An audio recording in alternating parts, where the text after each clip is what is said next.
discussing about harmony in human being. So health and prosperity. So we know that the self and body are coexistence of each other, the consciousness, material, everything. So consequences of this imagination from the three sources that we discussed in the previous class, like the three sources were natural acceptance, sensation, and preconditioning as a source of motivation.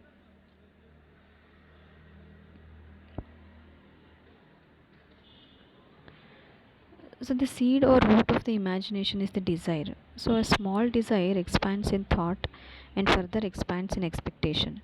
So if we can be aware of our desire, we can check if it is in line with our natural acceptance or not before expanding it further in our imagination. Now the next question that we want to investigate into is the desire. Where is it coming from? If you find it hard to pinpoint the desire, look into the content of your imagination as a whole. We want to find out what is the motivation that is driving our imagination. If we look at this desire, thought, and expectation, what is their source or motivation? Who is deciding on them?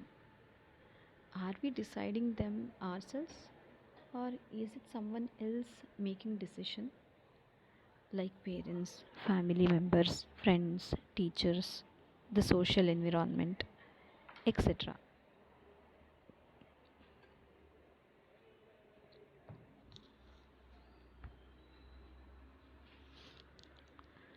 So, for example, you want to come first in the class. Is it really your own desire?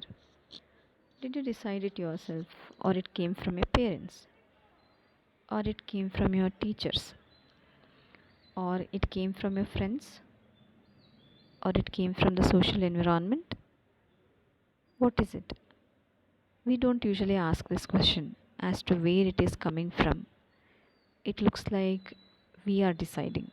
But when we question deeper that how these desires came, then we may find that it came from the family, from the teachers, from the friends, and so on. Right? So, if we look into it, we will find that there are three possible sources of motivation for imagination. One is preconditioning, sensation, natural acceptance. Preconditioning as a source of motivation for imagination. A dominant source of imagination is preconditioning. Preconditioning means the beliefs, notions, norms, ideas, views, assumptions, dictums, goals, etc., picked by oneself or prevailing in the family, prevailing in the society, which may influence our imagination. For example, if parents say 10 times you have to come first in the class, your desire gets conditioned and you have the desire to come first in the class. If your friend also says you have to come first in the class, if your teacher also says you have to come first in the class, you get a strong desire to come first in the class. We tend to pick up whatever preconditioning is there around us in society, in family, in school, without verifying it for ourselves. If you ask yourself whether you want to come first in the class or you want to understand what is being taught, what is the answer that you get? What is your natural acceptance? Given all the choices, you will like to understand what is being taught in the class, provided it relates to your happiness and prosperity. That is your natural acceptance. However, you desire to come first in the class because somehow you have now started relating it to your happiness, or under the pressure or influence of your parents, influence of your teachers, influence of your friends, or the society around. It may not be your natural acceptance, but you have made it your desire without verifying it for yourself. Like this, you can see that a large percentage of your desires are motivated by preconditioning. They are not your natural acceptance, but you have made them your desire under some influence or pressure, and you may not even be aware of it. If you are not even aware of them, they are riskier for you as they might mislead your desires and you may not even notice it. In fact, a little awareness will show that the way we address what we select to eat, the way we talk, the way we behave, most of these are coming from our preconditioning. So, one of our friends related an example about a metro city of India which he visited a few years back. He, along with his friend, was going to meet someone at his house in the metro train. He found that most of the youngsters were wearing torn trousers. He was quite surprised to see this. As he was in a metro city, he naively asked one of his friends if people in the city were facing some economic crisis. The friend was surprised and asked what happened. He said, people are wearing torn clothes. The trousers are torn at the bottom. The friend laughed and replied, don't you know this is the fashion today? Now, this was quite unexpected for him, and he kept thinking, if they have to wear torn clothes, why do they need to get it stitched? But this is fashion, and this fashion means some preconditioning has been created around. So now we are paying for stitching the trouser, and that we are paying for tearing the trouser. Similarly, those heels of fashion of high heels, low heels, and it keeps changing every few months. Our preconditioning is changing, and we keep changing. The clothes and shoes. Does it happen with you? Find it out. You may get so many things from your experience. Our preconditioning keeps on deciding our desires, thoughts, and expectations. Can you see that? The prevailing preconditioning is one major source of motivation for imagination. Sensation as another source of motivation for imagination. Another major source of our desire, our imagination, is the sensation. Sensation is the information we get from the body through the five sense organs: sound through ears, touch through skin, sight through the eyes, taste through the tongue, smell through the nose. For example, if you're going by the road and you see a very shining red car passing by, now your imagination is tracked by that car. You start desiring for that car now because you happen to like the color or you happen to like the shape, speed, or something else. So, this sensation has made an impact on you. So, now you have a desire for the car. Does it happen? Sensation has an important role in our imagination. See, if that is how it has been happening, many of our desires are governed by the sensation that we get from the sense organs. And we may feel motivated to fulfill those desires without being able to relate them to the continuity of happiness. You happen to eat some exotic food and the taste motivates you to visit the restaurant again and again. You listen to some music and the tunes, the singer's sonorous voice engrosses your whole thought. You now feel like listening to the music again and again. Your friend purchases a very soft woolen cloth, and the very touch makes you think how to get one for you too. Your neighbor uses some kind of perfume which you happen to like, and you start locating that perfume in the mall. You like the way someone looks.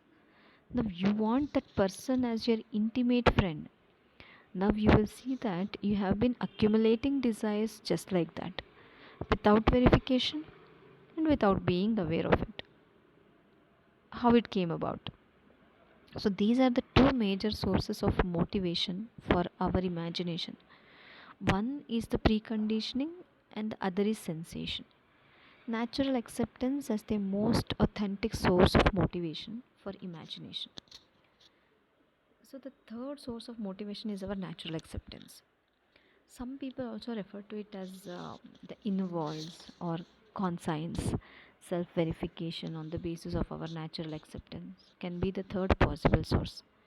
It may or may not be the predominant source of motivation currently, but it can be the real source for deciding our desire. What is natural acceptance for me? To respect or to disrespect others, to protect your body or to damage your body, to eat food that nurtures your body or to eat food that harms your body. So, some consequences of imagination from the three sources: self organization or enslavement. Of all the desires you have, what percentage of desires are coming from preconditioning and sensation? And what percentage is motivated by your natural acceptance? With this observation, you can also see as long as your desires are coming from preconditioning, you cannot be sure whether they are in harmony with your natural acceptance or not. Therefore, you're not sure whether with these desires you will be in harmony or you will be in contradiction with them. Therefore, you are not sure whether you will be in a state of happiness within or unhappiness within.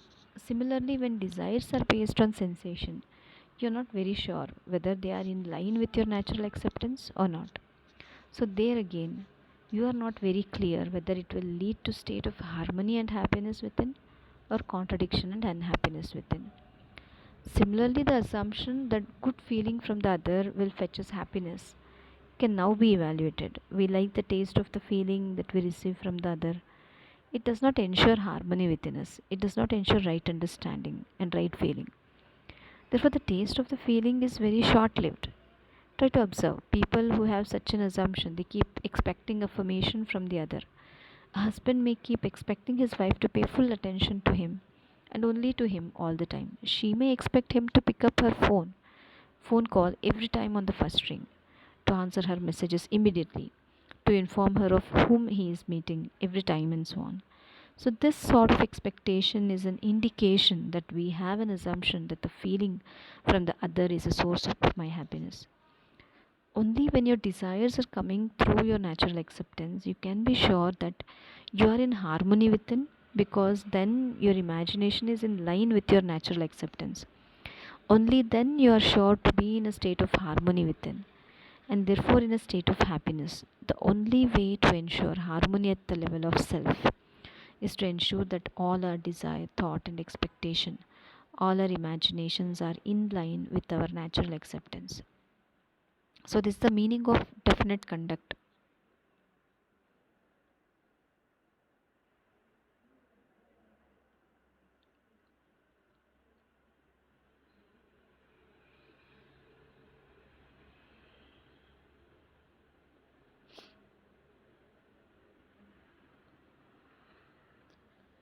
So, uh, the self, body, so the required physical facility can be identified. Physical facility is required to fulfill the responsibility of the self towards the body for nurturing, protection, right? Food, clothes, everything. So, coming to the prosperity, the feeling of having or producing more than required physical facility.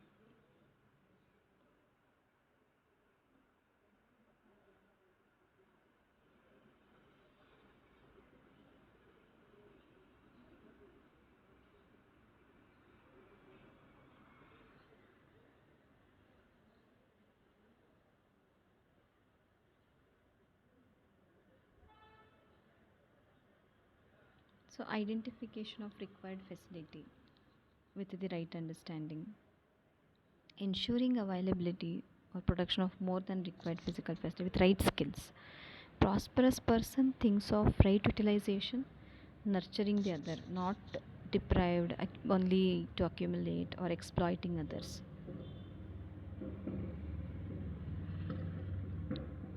So now we can see that if the identification of required physical facility is missing, then one can only shift between category 1 and 2. So this is possible only with right identification of required physical facility and availability or production of more than required physical facility.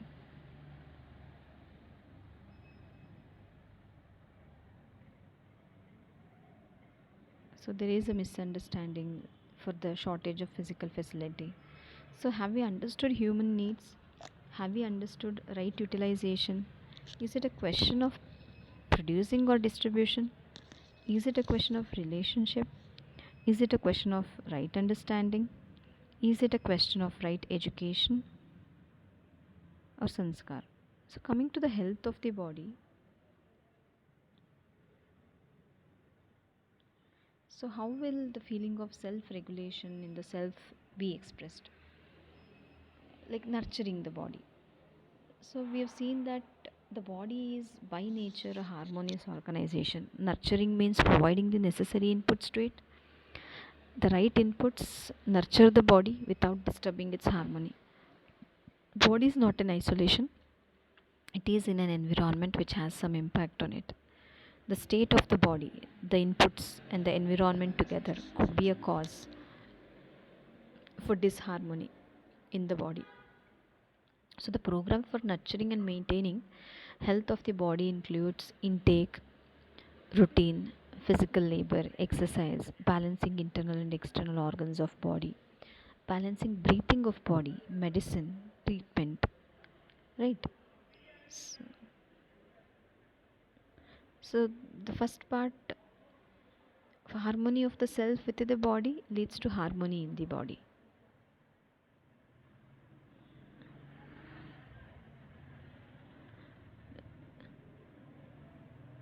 So here in the first place is the intake, all that the body takes in. It includes the air it breathes, the water it drinks, sunlight it absorbs, food given to it, and so on. The body needs to be able to take what it needs from the intake for its nurturing and protection. Air needs to have the necessary oxygen and other ingredients. Water should have the requisite purity, minerals, and other required micronutrients. So, in most of India, keeping the body for about 2 hours per day in sunlight is required for absorption of sufficient vitamin D as far as the food is concerned. It has to be nutritious, it should be easy to digest, and of course, it must be tasty for the self. Taste is one way the body recognizes the food and secretes appropriate digestive juices. So, a regular routine is required in order to keep the body healthy. For instance, it is necessary to develop a daily routine which includes activities like waking up, cleaning the body, eating, doing physical work, and sleeping. Similarly, seasonal changes in routine are necessary. For instance, the digestion becomes sluggish when seasons change. So, traditionally, fasting is done or light food is taken during this time.